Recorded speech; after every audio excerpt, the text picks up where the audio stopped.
Good evening everyone. Good evening sir. Good evening. Aarti, आप आ नहीं रहे हो क्लास में, क्या हो गया? क्यों नहीं आ रहे हो?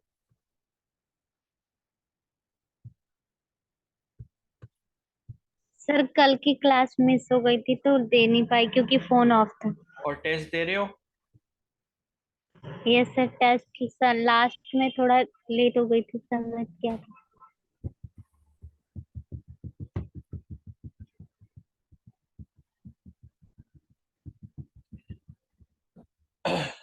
एक मिनट रुकना। हाँ,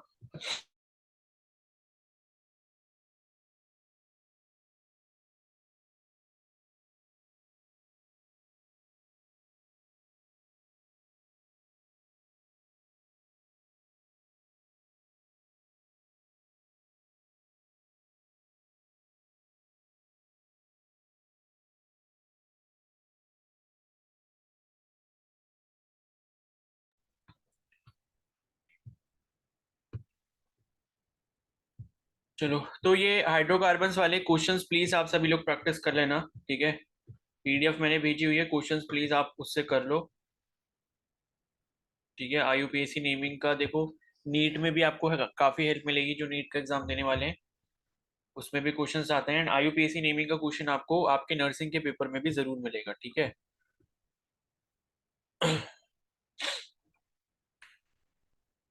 चलो फिर, अब जो है हम सुबह क्या पढ़ रहे थे, एल्कीन्स की रिएक्शन के बारे में पढ़ रहे थे, ठीक है? तो एल्कीन्स की रिएक्शन हमने सुबह कंप्लीट कर ली थी, है ना? तो अब जो नेक्स्ट टॉपिक है वो है हमारा एल्काइंस, ठीक है? एल्काइन का मतलब क्या होता है? जिसमें ट्रिपल बॉन्ड प्रेजेंट हो, कम से कम एक ट्रिपल बॉन्ड हो, उस ट्रिपल बॉन्ड के अलावा कुछ भी और हो, सिंगल बॉन्ड हो, डबल बॉन्ड हो या फिर और ट्रिपल बॉन्ड हो तो चलेगा, लेकिन कम से कम एक ट्रिपल बॉन्ड अगर होगा तो वो एल्काइन की लिस्ट में आ जाएगा, ठीक है? तो यहाँ पर जो एल्काइन का जनरल फॉर्मूला होता है वो क्या होता है? CnH2n-2 होता है। इसकी बात हम पहले ही कर चुके हैं स्टार्टिंग में। और आईयूपीएसी में आप क्या लगाते हो? सफिक्स में आइन लगा देते हो बस, ठीक है? बाकी प्रीफिक्स में तो वही मैथ है, प्रॉप ब्यूट यही सभी लगता है। और बाकी जो फंक्शनल ग्रुप जैसे लगने वो तो वैसे ही लगेंगे, ठीक है? उसके बाद नेक्स्ट है यहाँ पर स्ट्रक्चर ऑफ ट्रिपल बॉन्ड। अगर हम पढ़ेंगे यहाँ पर कि ट्रिपल बॉन्ड का स्ट्रक्चर कैसे होता है, तो देखो जैसे डबल बॉन्ड हमने सुबह पढ़ा था, उसमें क्या था? एक सिग्मा बॉन्ड था और एक पाई बॉन्ड था। सिग्मा आपका स्ट्रांग होता है, पाई आपका वीक होता है। अब सिग्मा स्ट्रांग इसलिए होता है बिकॉज उसमें हेड ऑन ओवरलैपिंग होती है, और पाई वीक इसलिए होता है बिकॉज उसमें साइडवेज ओवरलैपिंग होती है या पैरेलल ओवरलैपिंग होती है, ठीक है? तो जैसे आपने डबल बॉन्ड में देखा था, तो डबल बॉन्ड में क्या हो रहा था कि जो आपका सिग्मा बना था वो आपके sp2 हाइब्रिडाइज ऑर्बिटल से बना था। और आपका जो पाई बॉन्ड बना था वो टू पी ऑर्बिटल्स के पी मतलब टू पी ऑर्बिटल से बना था। दो टू पी ऑर्बिटल जब पैरेलल ओवरलैपिंग कर रहे थे या साइडवेज कर रहे थे तो उससे बनना था। अब अगर ट्रिपल बॉन्ड की अगर हम बात करें तो ट्रिपल बॉन्ड में आपको पता होना चाहिए कि यहाँ पर एक सिग्मा और दो पाई होते हैं, ठीक है? एक सिग्मा और दो पाई। और यहाँ पर क्या है, देखो मैं आपको बता दूं कि इस वाले चैप्टर से ऐसे भी क्वेश्चंस आते हैं जैसे आपको मॉलिक्यूल दे देंगे और बोलेंगे कि भाई बताओ इसमें कितने सिग्मा और कितने पाई बॉन्ड है, ठीक है?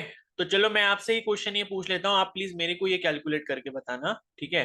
तो मैंने देखो आपको बता दिया कि एक डबल बॉन्ड में एक सिग्मा एक पाई होता है और एक ट्रिपल बॉन्ड में आपका दो पाई और एक सिग्मा होता है, ठीक है? तो सपोज आपको ये दे दिया जाए कि find the number of sigma and pi bonds in, जैसे मान लो आपके पास ये आ जाए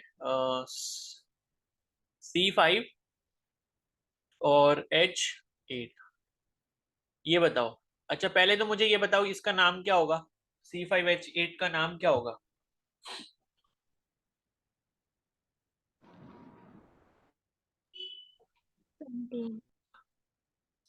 बताओ इसका नाम क्या होगा C5H8 का? पेंटाइन। पेंटाइन होगा, ठीक है? कैसे पता चला? ठीक है, गुड इवनिंग, गुड इवनिंग, ठीक है। पता कैसे चला? क्योंकि कार्बन पांच थे और उसके बाद आपने पांच को दो से मल्टीप्लाई कर लिया करो, ठीक है?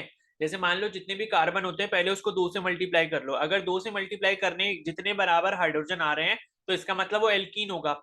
अगर दो से मल्टीप्लाई करने पर दो ज्यादा हो रहे हैं तो वो एल्केन ग्रुप का होगा, और अगर दो से मल्टीप्लाई करने पे दो कम हो रहे हैं तो वो एल्काइन ग्रुप का होगा। तो यहाँ पर जब आप पांच को दो से मल्टीप्लाई करोगे, कार्बन के पांच एटम्स को दो से मल्टीप्लाई करोगे, क्या आएगा? 10 आएगा।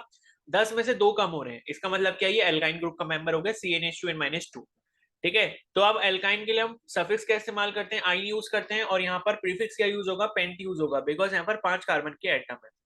तो अब मेरे को आप बताओ इसका स्ट्रक्चर ड्रॉ करके कि इसमें कितने सिग्मा और कितने पाई बॉन्ड होंगे, जल्दी से बताओ। देखता हूँ कि कितने क्वेश्चन प्रैक्टिस करें आपने, पता चल जाएगा अभी। इसमें बताओ इस मॉलिक्यूल में इसका स्ट्रक्चर ड्रॉ करके कि इसमें कितने सिग्मा और कितने टोटल पाई बॉन्ड्स हैं, बताओ जल्दी से 1 मिनट के अंदर।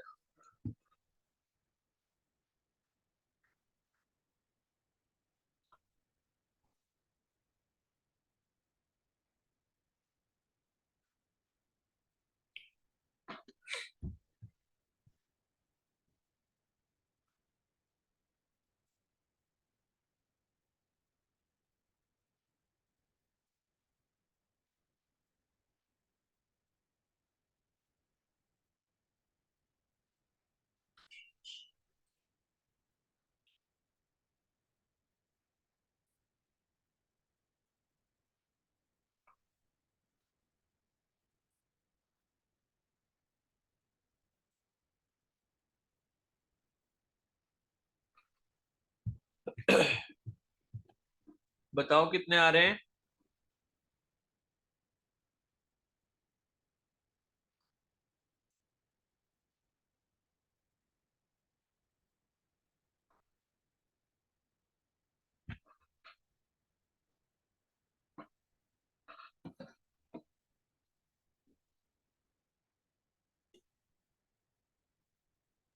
2 पाई 12 सिग्मा। कितना? 2 पाई 1 पाई 12 सिग्मा। 2 पाई 2 पाई 12। चलो ठीक है, अब चेक करते हैं। तो देखो जब आप इसका स्ट्रक्चर बनाओगे तो कैसे बनेगा। देखो सबसे पहले तो एक कार्बन कार्बन डबल बॉन्ड के बीच में, सबसे पहले कार्बन कार्बन के बीच में पहले ट्रिपल बॉन्ड लगा लो। ठीक है, ट्रिपल बॉन्ड लग गया, एल्काइन ग्रुप का मेंबर हो गया। बाकी टोटल कितने कार्बन आने हैं? 5 आने हैं। तो ये आपके 5 कार्बन हो गए। ठीक है, 1 2 3 4 5। अब बाकी जितनी वैलेंसी यहाँ पर बची है सब में हाइड्रोजन लगा दो। तो पहला जो कार्बन है वो 3 बॉन्ड बना चुका है, तो एक और बनाएगा, तो एक हाइड्रोजन लगा दिया। दूसरा वाला जो कार्बन है यहाँ पर हाइड्रोजन कोई भी नहीं लगेगा, क्योंकि कार्बन ने 4 बॉन्ड ऑलरेडी बना दिए हैं। ठीक है, ये वाले कार्बन पे 2 हाइड्रोजन लगेंगे, ये वाले कार्बन पे भी 2 हाइड्रोजन लगेंगे, और ये जो लास्ट वाला है इस पे 3 हाइड्रोजन लगा सकते हैं, बिकॉज इसने एक ही बॉन्ड बनाया है। तो सबके 4 4 बॉन्ड कंप्लीट करने होते हैं कार्बन के। ठीक है, अब देखो पहले सिग्मा काउंट कर लो। सिग्मा मतलब कि सारे जितने सिंगल बॉन्ड होंगे उतने सिग्मा सिग्मा होंगे उसमें। तो 1 सिग्मा, ठीक है, 2 सिग्मा, 3 सिग्मा, 4 5 5, उसके बाद 6 सिग्मा, 7 सिग्मा, 8 सिग्मा, फिर 9, और ये 10। तो 10 सिग्मा तो ये हो गए। ठीक है, उसके बाद जो है 10 हुए। कितने हुए भाई? 1 2, 12 होंगे। 1 मिनट। लास्ट वाले में आपने एक छोड़ दिया। नहीं छोड़ा तो नहीं, 1 2 3, अच्छा ये वाला रह गया ये। तो ये 11 सिग्मा हो गए। ठीक है, और ये 11 ट्रिपल सिग्मा, बॉन्ड पे। हाँ 11 सिग्मा हो गया। और उसके बाद ये जो ट्रिपल बॉन्ड है इसमें 1 सिग्मा होता है और 2 पाई होते हैं। तो 11 + 1 टोटल कितने हो गए? 12 सिग्मा हो गए। और एक ट्रिपल बॉन्ड के अंदर कितने पाई बॉन्ड हो गए? 2 पाई बॉन्ड हो गए। तो 12 सिग्मा 2 पाई जो है वो इसका राइट आंसर हो जाएगा। ठीक है, तो ऐसा क्वेश्चन आपके पेपर में पूछा जा सकता है, या फिर वो सीधा सीधा स्ट्रक्चर आपको बना देंगे और पूछेंगे कि भाई इसमें बताओ कितने सिग्मा कितने पाई होंगे। ठीक है, तो कर लेना, बस ध्यान ये रखना कि ट्रिपल बॉन्ड में 2 पाई 1 सिग्मा, डबल बॉन्ड में 1 सिग्मा 1 पाई, और एक सिंगल बॉन्ड में 1 सिग्मा होता है। ठीक है, अब बात करते हैं ट्रिपल बॉन्ड का स्ट्रक्चर कैसा होता है। तो देखो यहाँ पर आपके 2 पाई बॉन्ड दिख रहे हैं और एक सिग्मा बॉन्ड दिख रहा है। तो सिग्मा बॉन्ड तो आपको यहाँ पर दिख रहा होगा। सिग्मा बॉन्ड में एक चीज याद याद यहाँ पर ये रखनी है कि सिग्मा बॉन्ड आपका जो बनेगा वो sp हाइब्रिडाइज ऑर्बिटल के बीच में बन रहा है। ठीक है, किसके बीच में बन रहा है? sp hybridise orbital. क्योंकि आप देख सकते हो ये लिखा है sp और ये लिखा है sp, ये क्या है? sp हाइब्रिडाइज ऑर्बिटल है। तो दो sp हाइब्रिडाइज ऑर्बिटल की जब हेड ऑन ओवरलैपिंग होगी तो यहाँ पर क्या बनेगा? सिग्मा बॉन्ड बनेगा। ठीक है, देखो ये थर्ड पॉइंट में लिखा भी है, the remaining sp hybridized orbital of each carbon atom undergoes overlapping along the internuclear axis with one s orbital each of the two hydrogen atom forming 2ch sigma bond। ठीक है, तो ये तो इसका हो गया। और बाकी ये ऊपर लिखा है cc सिग्मा बॉन्ड जो बन रहा है यहाँ पर वो आपका sp हाइब्रिडाइज ऑर्बिटल से बन रहा है। ठीक है, तो देखो यहाँ पर क्या है कि जो आपका ये वाला जो सिग्मा बना है ये कौन सा वाला है? ये cc सिग्मा बॉन्ड है। कार्बन कार्बन के बीच में जो सिग्मा बनेगा वो sp sp की हाइब्रिडाइज ऑर्बिटल की बॉन्डिंग से, हेड ऑन ओवरलैपिंग से बनेगा। और जो कार्बन और हाइड्रोजन के बीच में सिग्मा बॉन्ड बनेगा वो आपका sp और हाइड्रोजन के 1s ऑर्बिटल के बीच में जब ओवरलैपिंग होगी, हेड ऑन ओवरलैपिंग होगी, तो उससे बनेगा। ठीक है, इसको भी ध्यान रखना। और ऊपर मैं बता देता हूं, जो डबल बॉन्ड का हमने पढ़ा था ना, ठीक है, तो डबल बॉन्ड का पता नहीं आपने कार्बन हाइड्रोजन का बॉन्ड देखा था नहीं देखा था, लेकिन मैं फिर से बता देता हूं। तो देखो यहाँ पर क्या था, यहाँ पर जो आपका सिग्मा बॉन्ड बन रहा था किसके किसके बीच में, कार्बन कार्बन के बीच में, वो आपका sp2 हाइब्रिडाइज ऑर्बिटल के बीच में बना था। लेकिन जो सिग्मा बॉन्ड बना था कार्बन और हाइड्रोजन के बीच में, यहाँ पे वो आप देख सकते हो किसके किसके बीच में बना है, कार्बन sp2 के बीच में और हाइड्रोजन के s ऑर्बिटल के बीच में। ठीक है, तो वो क्या था, sp2s हाइब्रिडाइज ऑर्बिटल, मतलब sp2 हाइब्रिडाइज ऑर्बिटल और s ऑर्बिटल था 1s ऑर्बिटल किसका, हाइड्रोजन का।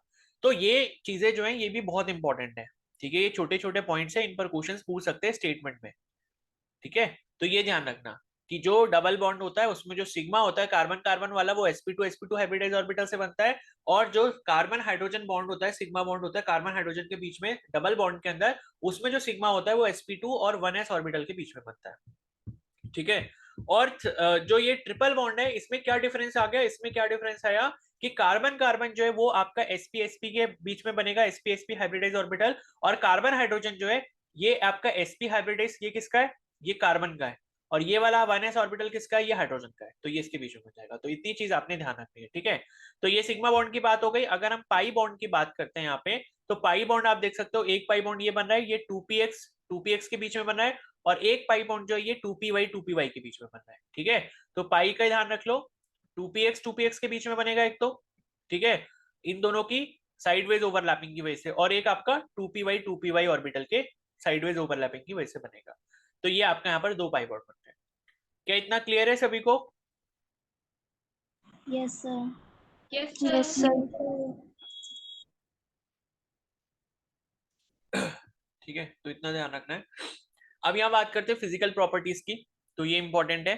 तो पहले जो तीन मेंबर्स होते हैं वो गैसेस होते हैं, मतलब पहले तीन मेंबर कौन कौन से होंगे बताओ जरा, पहले तीन मेंबर एल्काइन के कौन कौन से होंगे?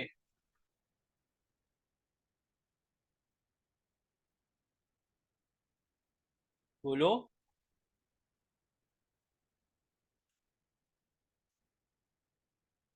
एल्काइन के फर्स्ट थ्री मेंबर्स कौन कौन से होंगे एल्काइन सीरीज के?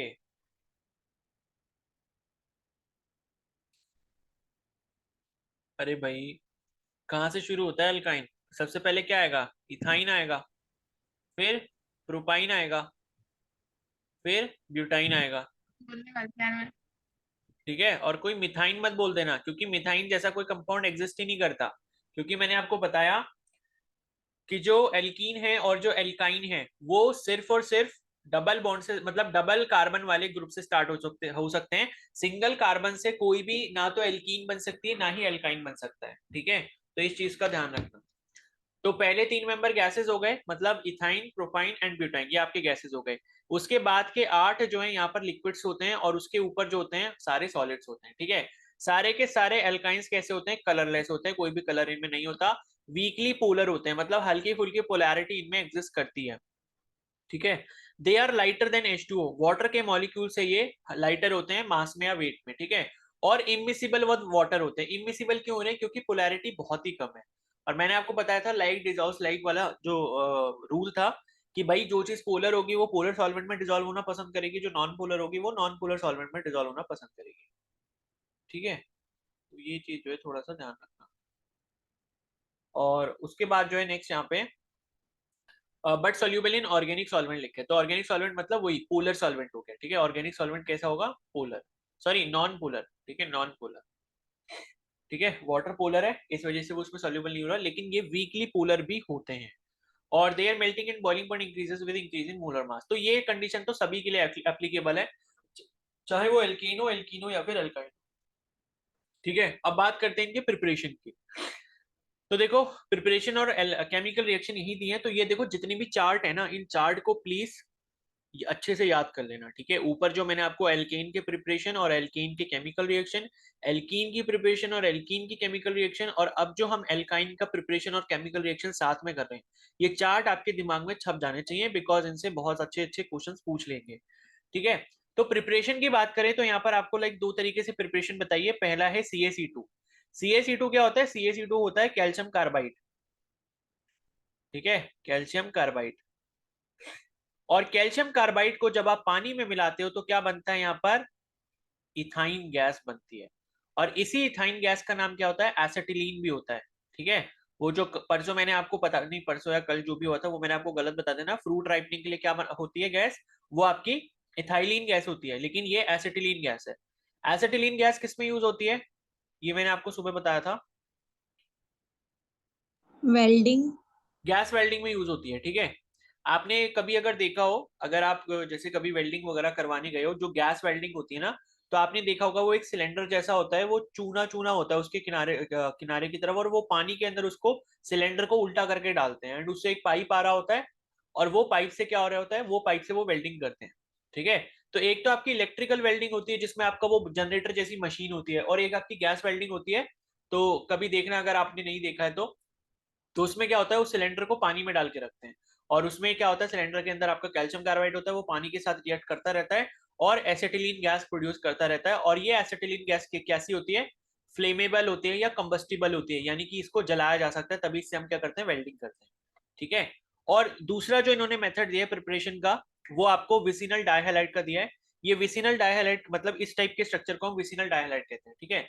तो आप देख सकते हो कार्बन कार्बन आपके दोनों अटैच हैं एक दूसरे से, और दोनों ही कार्बन से क्या है आपके जो हेलोजन है वो आपके अटैच है। तो इसका जो नाम हो जाएगा, आप इसके नाम को क्या कह सकते हो? आप इसके नाम को कह सकते हो 1,2 डाई ब्रोमो इथेन। ये इसका IUPAC नेम हो जाएगा, ठीक है। क्योंकि ये जो स्ट्रक्चर बना है वो कुछ ऐसा बना है, CH2 इधर Br और इधर Br। तो अगर आपको इसकी नेमिंग करनी है तो कैसे करोगे? कार्बन नंबर 1, कार्बन नंबर 2, ठीक है। और फिर उसके बाद क्या हो जाएगा? 1,2 डाई ब्रोमो इथेन। इथेन क्यों? क्योंकि कार्बन चेन में दो एटम है, और कैसा है? एल्केन ग्रुप लगा है, सिंगल बॉन्डेड है। तो 1,2 डाइब्रोमो इथेन से आप क्या बना सकते हो? कैसे बनाओगे इसको? जब आप एल्कोहलिक KOH से रिएक्ट करवाओगे तो उस केस में भी आपको क्या मिल जाएगा? एसिटिलीन गैस मिल जाएगी, या फिर आप बोल सकते हो इथाइन मिल जाएगा। ये क्या है? Ethyne. CH triple bond CH, ethyne, ठीक है। C2H2 ये इसका केमिकल फॉर्मूला है, ठीक है। अब इनकी केमिकल रिएक्शंस है। तो केमिकल रिएक्शन सारी इन्होंने इथाइन की दिखाई हुई है, तो इथाइन की आपको याद रखनी है, बाकी बहुत ज्यादा ऊपर नहीं जाना है, ठीक है। तो पहली जो रिएक्शन है वो क्या है? आपकी हाइड्रोजनेशन है। हाइड्रोजनेशन रिएक्शन हमने एल्कीन में भी पढ़ी थी। हाइड्रोजनेशन में मैंने आपको क्या बताया था? क्या होता है? हाइड्रोजन एटम आकर ऐड हो जाता है, ठीक है। तो यहाँ पर हाइड्रोजन गैस को हम रिएक्ट करवा रहे हैं in the presence of nickel as catalyst. Nickel element ले रहे हैं, उसको कैटलिस्ट की तरह ले रहे हैं, और टेम्परेचर कितना रखा है? 250 से 300 डिग्री सेल्सियस रखा है। तो क्या होगा? H2 जो है, H2 जो है वो ऐसा होगा, ये दो बॉन्ड टूटेंगे तो H प्लस H ये टूटेगा, तो एक H जो है इधर वाले पे जुड़ जाएगा, और एक H जो है इधर वाले कार्बन पे जुड़ जाएगा, ठीक है। मतलब ये प्रोसेस आई थिंक ये दो बार होगी, तो क्या होगा? आपके दो दो H आकर जुड़ेंगे, ठीक है। मतलब क्या होगा कि दो आपके हाइड्रोजन के मॉलिक्यूल जब चार हाइड्रोजन के एटम निकालेंगे, तब फाइनली जाके ये रिएक्शन कंप्लीट होगी, और आपको क्या मिलेगा? इथेन मिलेगा। इथेन, जब आपका कंप्लीट हाइड्रोजनेशन हो जाएगा, ठीक है। तो दो दो आपके हाइड्रोजन जो है दोनों ही कार्बन पे आके अटैच हो जाएंगे, और ट्रिपल बॉन्ड जो है वो टूट जाएगा, और किस में कन्वर्ट हो जाएगा? सिंगल बॉन्ड में कन्वर्ट हो जाएगा। तो ये आपकी क्या हो गई? हाइड्रोजनेशन रिएक्शन हो गई। उसके बाद नेक्स्ट इन्होंने क्या करा है? आपका हाइड्रोजन ब्रोमाइड से रिएक्ट करवाया, ठीक है। जैसे हमने सुबह पढ़ा था ना, क्या था? मतलब HBr जो ये था ना, HX वाला जो था, HX वाला ग्रुप, ठीक है। सुबह भी हमने पढ़ा था, जिसमें मैंने आपको मार्कोनिकॉफ और एंटी मार्कोनिकॉफ रूल बताया था, ठीक है। उसका नाम क्या था? मैं भूल गया। हाँ, हाइड्रोजन हैलाइड, ठीक है। हाइड्रोजन हैलाइड कहते हैं इस ग्रुप को, ठीक है। HX वाला जो ग्रुप होगा, HX, ये क्या आपका हाइड्रोजन हैलाइड है, ठीक है। तो यहाँ पर भी हम HBr से इसका रिएक्शन करवा रहे हैं, ठीक है। तो HBr से जब यहाँ पर आप रिएक्ट करवाओगे तो क्या होगा? एक ब्रोमीन का एटम यहाँ पर क्या होगा? एल्काइन जो है वो आपका एल्कीन में कन्वर्ट होगा, और उसके साथ एक ब्रोमीन का एटम आकर चिपक जाएगा। तो CH2 डबल बॉन्ड CHBr ये पहले बना, और उसके बाद फिर से एक HBr का मॉलिक्यूल आकर रिएक्ट करेगा, और फिर इस डबल बॉन्ड को तोड़ेगा, और तोड़ने के बाद जो है क्या होगा? आपका जहां पर बी आर जुड़ा था उसी बी आर पर जाकर उसी कार्बन पे जाके एक और बी आर जुड़ जाएगा। ठीक है, तो ये एच बी आर में हो क्या रहा है कि एच आपका अलग है और बी आर आपका अलग हो जा रहा है। तो एक कार्बन एटम से एच जुड़ेगा, एक कार्बन एटम से बी आर जुड़ेगा। ठीक है, और मेरे हिसाब से शायद इसमें भी आप मार्कोनिकॉफ और एंटी मार्कोनिकॉफ रूल ही लगाते हो। मतलब मार्कोनिकॉफ रूल ही लगाओगे अगर मान लो आपको अनसिमेट्रिकल एल्काइन दी हुई है, तो आपका जो हेलोजन वाला एटम है वो किस पर आएगा, जिस पे हाइड्रोजन ज्यादा होंगे या जिस पे कम होंगे, बताओ। कम होंगे। कम होंगे, ठीक है, तो वही क्या होता है आपका मार्कोनिकॉफ रूल होगा और वो यहाँ पर भी एप्लीकेबल होगा एल्काइन के केस में, तो ये चीज भी ध्यान रखना। और हाइड्रोजन उस पर जाएगा जिस पर हाइड्रोजन के नंबर पहले से ज्यादा है। ठीक है, तो ये हो गया। अब ये तो सिमेट्रिकल थी, तो इसमें तो किस पे भी लगा दो, पहले पे लगा दो दूसरे पे लगा दो, कोई फर्क नहीं पड़ेगा, दोनों का नाम एक जैसे रहेगा, स्ट्रक्चर सेम रहेगा। उसके बाद तीसरा जो रिएक्शन है वो है आपका यहाँ पर हम क्या कर रहे हैं, ये डाइल्यूट H2SO4 ले रहे हैं। ठीक है, और इन द प्रेजेंस ऑफ Hg+2। ठीक है, तो ये मरकरी है और साथ में क्या वाटर है, तो एसिड ले रहे हैं हम H2SO4, H2O वाटर ले रहे हैं, और क्या बन जा रहा है हमारा, एक एल्डिहाइड बन जा रहा है CH3CHO। तो ये एल्काइन से क्या बन गया, एल्डिहाइड बन गया, और इस एल्डिहाइड का नाम क्या है, एथेनल है। ठीक है, एथेनल। उसके बाद क्या है, नेक्स्ट जो रिएक्शन है वो हम Br2, ठीक है, यानी कि सीधे हेलोजन के मॉलिक्यूल से रिएक्ट करवा रहे हैं। तो जब आप हेलोजन के मॉलिक्यूल से रिएक्ट करवाओगे तो एक बॉन्ड टूट जाएगा और जो दोनों ब्रोमीन है वो एक एक दोनों पर आ जाएंगे। तो ये ब्रोमीन ब्रोमीन दोनों पर आ गए कार्बन पे। उसके बाद फिर से अगर आप Br2 से रिएक्ट करवाते हो तो जो आपका हाइड्रोजन है, मतलब जो आपका ये डबल बॉन्ड है, ये डबल बॉन्ड फिर से टूटेगा, तो कार्बन की जो एक एक वैलेंसी खाली होगी उस पे वापस से फिर से क्या होंगे, एक एक ब्रोमीन हो जाएंगे। ठीक है, तो दोनों कार्बन पे क्या हो गए, फाइनली आके दो दो ब्रोमीन एटम जो है अटैच हो गए आके। और ये जितनी भी रिएक्शन अभी हमने स्टार्टिंग से पढ़ी, ये किस टाइप की रिएक्शन थी, एडिशन रिएक्शन थी। क्योंकि हर किसी रिएक्शन में यहाँ पर क्या हो रहा है, या तो हेलोजन का या फिर हाइड्रोजन एटम का एडिशन हो रहा है आपके मॉलिक्यूल में। तो ये सारी जितनी भी रिएक्शन थी ये सारी क्या थी, एडिशन टाइप की रिएक्शन थी। ठीक है, उसके बाद नेक्स्ट जो है वो ओजोनोलिसिस का एग्जांपल यहाँ पर दिया हुआ है। अब इन्होंने पूरा रिएक्शन तो नहीं दिखाया, बट एनसीईआरटी से आप चाहो तो एक बार ओजोनोलाइसिस की रिएक्शन पूरी कंप्लीट देख लेना, क्योंकि वो इंपॉर्टेंट है। ओजोनोलाइसिस का रिएक्शन मैकेनिज्म भी एक बार आप जरूर देख लेना कि किस तरीके से ओजोन जो है वो पहले टूटता है, ठीक है, उसके ऊपर चार्जेस आते हैं और उसके बाद फिर वो ऐड होता है। ओजोनोलाइसिस वाली आप एल्कीन के साथ और एल्काइन के साथ दोनों ही केसेस में आप पूरी कंप्लीट रिएक्शन इसको देख लेना। तो यहाँ पर तो इन्होंने शॉर्ट में दे दिया है कि भाई आपके पास एल्काइन था, ओजोनोलाइसिस आपने करवाया और क्या मिल गया, एल्डिहाइड मिल गया। ठीक है, और अगर हम ऊपर वाली एल्कीन की बात करें कि जब हमने एल्कीन का ओजोनोलाइसिस करवाया था तो इसमें भी आप देखोगे हमको क्या मिला था, एल्डिहाइड मिला था SCHO। ठीक है, तो ओजोनोलाइसिस से बेसिकली यहाँ पर आपको एल्डिहाइड मिल रहा है, एल्कीन के केस में भी और एल्काइन के केस में भी। ठीक है, उसके बाद यहाँ पर एक और रिएक्शन है, ये वाली सोडियम है यहाँ पर और आप क्या ले रहे हो, H2 ले रहे हो। ठीक है, हाइड्रोजन।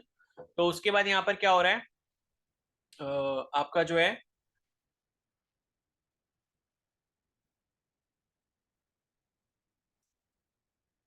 देखो Sc triple bond C Na।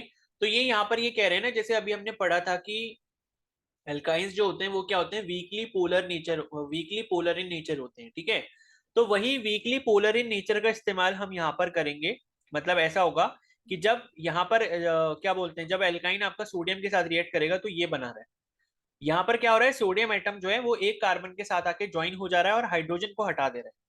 ठीक है, तो कहने का मतलब है कि CH ट्रिपल बॉन्ड CH ये आपके पास था, ये हाइड्रोजन यहां से गया और इसने किसकी जगह ले ली, इसकी जगह किसने ले ली, सोडियम ने ले ली। तो फाइनली क्या बन गया, CH ट्रिपल बॉन्ड CNA बन गया। ठीक है, अब यहाँ पर ये पोलैरिटी दिखाई हुई है, C के ऊपर नेगेटिव चार्ज दिखा रहे हैं, Na के ऊपर पॉजिटिव चार्ज दिखा रहा है। ठीक है, क्योंकि आपको पता है जो सोडियम है या जो फर्स्ट ग्रुप के एलिमेंट है वो मोस्ट इलेक्ट्रोपॉजिटिव एलिमेंट होते हैं। तो कार्बन से अगर कंपेयर करोगे तो भाई सोडियम तो हमेशा इलेक्ट्रोपॉजिटिव रहेगा, वो कभी इलेक्ट्रोनेगेटिव हो ही नहीं सकता। तो सोडियम से इलेक्ट्रॉन गया होगा किसके पास, कार्बन ने अपनी तरफ खींचा होगा, बिकॉज कार्बन की इलेक्ट्रोनेगेटिविटी सोडियम से ज्यादा है। बिकॉज आपको पता होगा कि अक्रॉस अ ग्रुप जब हम जाते हैं तो लेफ्ट टू राइट मूव करने पे इलेक्ट्रोनेगेटिविटी बढ़ती है और इलेक्ट्रोपॉजिटिविटी घटती है। तो इलेक्ट्रोपॉजिटिव एलिमेंट जो मोस्ट इलेक्ट्रोपॉजिटिव होते हैं वो कौन से होते हैं, फर्स्ट ग्रुप के होते हैं, जिसमें आपका हाइड्रोजन लिथियम सोडियम ठीक है, पोटेशियम, ये सब आपके एलिमेंट्स आते हैं। तो सोडियम आ गया, तो सोडियम के ऊपर पॉजिटिव चार्ज डेवलप होगा, कार्बन के ऊपर क्या होगा, नेगेटिव चार्ज डेवलप होगा। ठीक है, उसके बाद क्या हुआ, फिर वापस से एक सोडियम का एटम यहाँ पर आकर अटैक करेगा, और अटैक करने के बाद जो दूसरा वाला कार्बन है उससे जो हाइड्रोजन जुड़ा है, मतलब ये वाला हाइड्रोजन जो, सॉरी, ये वाला जो हाइड्रोजन जुड़ा है, इसको हटाकर फिर यहाँ पर ये वाला सोडियम आके इसकी जगह ले लेगा। ठीक है, तो ये आपका जो है फाइनल स्ट्रक्चर बन जाएगा। लेकिन इस पर आपको ध्यान रखना है कि ट्रिपल बॉन्ड पर कोई भी फर्क यहाँ पर नहीं पड़ा है। ठीक है, ट्रिपल बॉन्ड पे क्या हुआ है, कोई भी फर्क यहाँ पर नहीं पड़ा है। और इसका जो नाम है वो क्या है, सोडियम एसिटिलाइड है, सोडियम एसिटिलाइड। तो ये काफी ज्यादा इंपॉर्टेंट है, ये आपसे पूछ सकते हैं ये वाली रिएक्शन, सोडियम एसिटिलाइड वाली। और ये जो सोडियम एसिटिलाइड होता है ये एसिडिक इन नेचर होता है। ठीक है, तो ये चीज जो है थोड़ा सा ध्यान रखना। और उसके बाद ये वाली भी बहुत इंपॉर्टेंट रिएक्शन है, अगली वाली जो है, कि जब आप इथाइन को ले रहे हो और रेड हॉट आयरन की ट्यूब ले रहे हो, ठीक है, रेड हॉट आयरन की ट्यूब ले रहे हो, तो यहाँ पर क्या होगा, पॉलीमराइजेशन रिएक्शन होगी। पॉलीमराइजेशन का मतलब कि इथाइन की चेन आपस में कनेक्ट होती जाएंगी। तो फाइनली यहाँ पर क्या बन गया, C6H6 बन गया। C6H6 क्या है, बेंजीन है। तो आपने देखा कि कार्बन के दो एटम थे यहाँ पर आपके एल्काइन में, यानी कि इथाइन में कार्बन के दो एटम थे, लेकिन फाइनल प्रोडक्ट जो बेंजीन बना उसमें कार्बन के 6 एटम आ गए। इसका मतलब है कि इथाइन के 3 मॉलिक्यूल जब आके कंबाइन हुए होंगे, उनका जब पॉलीमराइजेशन हुआ होगा, तब फाइनली यहाँ आके क्या बनी होगी, बेंजीन बनी होगी। और ये कैसे होता है, रेड हॉट आयरन ट्यूब के साथ जब उसको हम रिएक्ट करवाते हैं या रेड हॉट आयरन ट्यूब के साथ कॉन्टेक्ट में लेके आते हैं, तब ये पॉलीमराइजेशन का जो प्रोसेस है वो होता है। ठीक है, तो ये आपकी क्या हो गई, एल्काइन की प्रिपरेशन मेथड हो गए, कि उनको प्रिपेयर कैसे किया जाता है, और उनकी केमिकल रिएक्शंस के बारे में हो गए। तो ये रिएक्शंस जो है आपको जितना जल्दी याद हो जाए उतना ज्यादा अच्छा है। ठीक है, तो इतनी चीजें सभी को क्लियर हो गई हैं। Yes sir. Yes sir. Yes sir. और प्लीज यस सर। क्वेश्चंस जरूर आप करते रहना इसके। ठीक है, सॉल्यूशंस भी उसमें दिए हुए हैं, तो क्वेश्चंस को रेगुलरली पढ़ते रहो, टाइम वेस्ट मत करो। लास्ट का 1 महीना रह गया, बहुत अच्छे से मेहनत कर लो। ठीक है, तो अब नेक्स्ट आ जाते हैं एरोमेटिक हाइड्रोकार्बन्स पे। तो एरोमेटिक का मतलब हम पहले ही समझ चुके हैं कि भाई जिसमें कॉन्जुगेटेड सिस्टम होगा। कॉन्जुगेटेड सिस्टम क्या होता है वो भी हम पढ़ चुके हैं, और जिसमें हकल रूल फॉलो होता है। ठीक है, तो aromatic hydrocarbons also known as arenes. तो एरोमेटिक जितने भी हाइड्रोकार्बन्स होते हैं उनको हम अरीन्स भी कहते हैं, क्योंकि जब हम 12th में ऑर्गेनिक केमिस्ट्री का पहला चैप्टर पढ़ते हैं तो उसका नाम आपने देखा होगा, क्या लिखा है, halo alkanes and halo arenes. ठीक है, तो हेलो एल्केन का मतलब कि भाई ऐसे हाइड्रोकार्बन जिसमें हेलोजन लगा है, और हेलो एरीन का मतलब कि ऐसे अरीन्स, यानी कि ऐसे एरोमेटिक कंपाउंड जिनमें हेलोजन लगा हुआ है। ठीक है, तो इनको हम क्या कहते हैं, अरीन्स भी कहते हैं, where were found to contain benzene ring. ठीक है, तो पहले ऐसा माना जाता था कि भाई जो अरीन्स होते हैं, एरोमेटिक हाइड्रोकार्बन्स होते हैं, उनमें क्या होता है, बेंजीन रिंग ही होती है सिर्फ, जो कि हाईली अनसैचुरेटेड होती है। हाईली अनसैचुरेटेड मतलब उसमें डबल बॉन्ड का नंबर ज्यादा होता है। तो aromatic compounds containing benzene ring are known as benzenoid. तो एरोमेटिक कंपाउंड जिसमें बेंजीन रिंग प्रेजेंट होती है उन्हें हम बेंजीनोइड्स कहते हैं, और जिसमें नहीं होती है उसे हम नॉन बेंजीनोइड्स कहते हैं। ठीक है, अब यहाँ पर इसका IUPAC नेमिंग जो होता है थोड़ा सा डिफरेंस होता है, मतलब आपको कुछ एक दो चीजें याद रखनी पड़ती हैं। क्या याद रखनी पड़ती हैं, पहले तो ये है कि भाई अगर देखो यहाँ पर एक 3 पोजीशंस होती हैं। ठीक है, जैसे मान लो अगर आप यहाँ पर एक बेंजीन रिंग बना रहे हो इस तरीके से, तो यहाँ पर आपके पास 3 पोजीशन होती है जिसे हम ऑर्थो, मेटा एंड पैरा कहते हैं। ठीक है, तो यहाँ पर ये लिखा है कि 1 2 और 1 6 is known as the ortho condition. ठीक है, तो अगर आप यहाँ पर जो है 1 2, अच्छा अच्छा ठीक है, तो मतलब ये है कि मान लो यहाँ पर कोई वो लगा होगा, मान लो यहाँ पर कोई फंक्शनल ग्रुप लगा होगा, और यहाँ पर कोई फंक्शनल ग्रुप लगा होगा। तो पहले तो आप इसको ऐसा समझ लो ना कि इसकी जो नंबरिंग होती है वो ऐसे होती है, ये 1 पोजीशन है, ये 2 पोजीशन है, ये 3 पोजीशन है, ये 4 पोजीशन है, ये 5 पोजीशन है, और ये 6 पोजीशन है। ठीक है, तो क्या होगा कि अगर 1 और 2 पर कोई ग्रुप लगे होंगे साथ में, तो इस वाली पोजीशन को हम क्या कहेंगे, ऑर्थो ऑर्थो पोजीशन कहेंगे। ठीक है, 1 2 या फिर 1 और 6, 1 और 6, क्योंकि 1 और 6 और 1 और 2 दोनों एक जैसे लग रहे होंगे आपको। ठीक है, क्योंकि अगर आप इस बेंजीन रिंग को घुमा दोगे तो 1 और 2 जो है वो आपका 1 और 6 बन जाएंगे।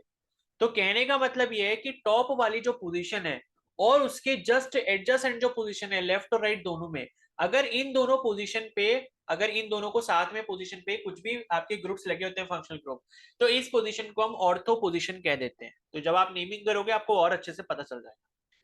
ठीक है, तो ये वाली कंडीशन किसकी होगी? ऑर्थो पोजीशन की होगी। ऑर्थो, अगर मान लो ये बेंजीन रिंग है आपके पास और इसमें क्या है 1 3 और 1 5, तो मान लो यहां पर कोई एक्स ग्रुप लगा हुआ है और इसके साथ साथ यहां पर या तो लगाओ वाई ग्रुप, यहां पर मान लो कोई लगाओ वाई ग्रुप। ठीक है, तो ये 1 पोजीशन हो गई, ये 3 पोजीशन हो गई, ये 5 पोजीशन हो गई।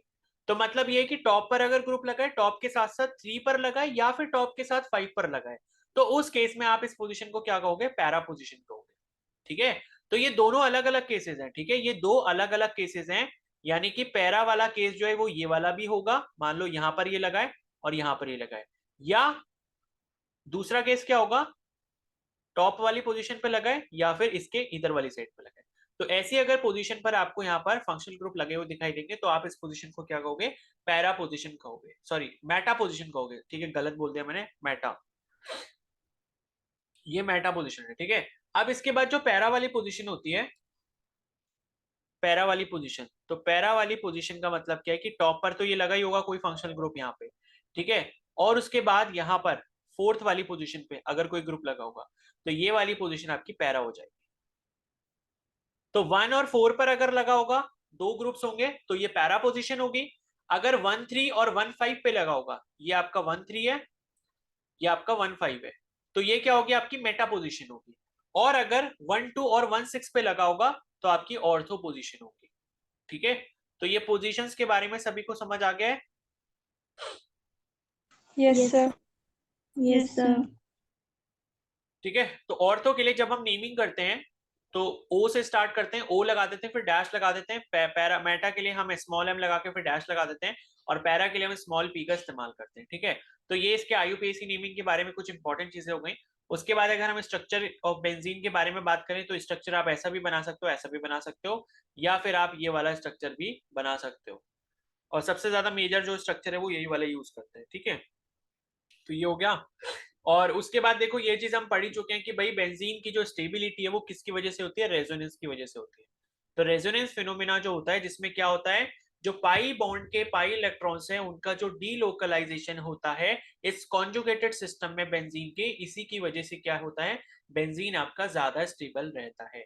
क्योंकि कोई भी चीज ज्यादा स्टेबल तब होगी जब वहां पर चार्ज जो है वो कम होगा, और रेजोनेंस की वजह से जो यहाँ पर चार्ज रहता है, या फिर आप जो पाई इलेक्ट्रॉन्स की बात कर रहे हो, वो पाई इलेक्ट्रॉन्स क्या होते हैं? घूमते रहते हैं पूरे स्ट्रक्चर के अंदर, जिस वजह से उनका किसी एक जगह पर मिलना बहुत मुश्किल होता है किसी एक पर्टिकुलर टाइम पे। इसी की वजह से यहाँ पर बेंजीन के पास काफी ज्यादा स्टेबिलिटी होती है। ठीक है, और उसके बाद जो है बेंजीन के बारे में लिखा है कि ये एक प्लेनर मॉलिक्यूल होता है। ठीक है, और सीसी बॉन्ड लेंथ जो है वो इंटरमीडिएट होती है। मतलब ये जो बेंजीन का जो स्ट्रक्चर होता है, इसमें जो कार्बन कार्बन की बॉन्ड लेंथ होती है वो आपकी कार्बन कार्बन सिंगल बॉन्ड जो है और जो कार्बन कार्बन डबल बॉन्ड है इनकी जो लेंथ होती है इसके बीच में होती है। तो कहने का मतलब है कि जो सी सिंगल बॉन्ड सी अगर किसी स्ट्रेट चेन कंपाउंड में जितनी लेंथ होती है इसकी, या फिर कोई स्ट्रेट चेन कंपाउंड आप ले रहे हो उसमें जितनी सी डबल बॉन्ड सी की जो लेंथ होती है, उसके बीच की लेंथ यहाँ पर आपको बेंजीन रिंग में मिलती है कार्बन सिंगल बॉन्ड कार्बन की बीच की।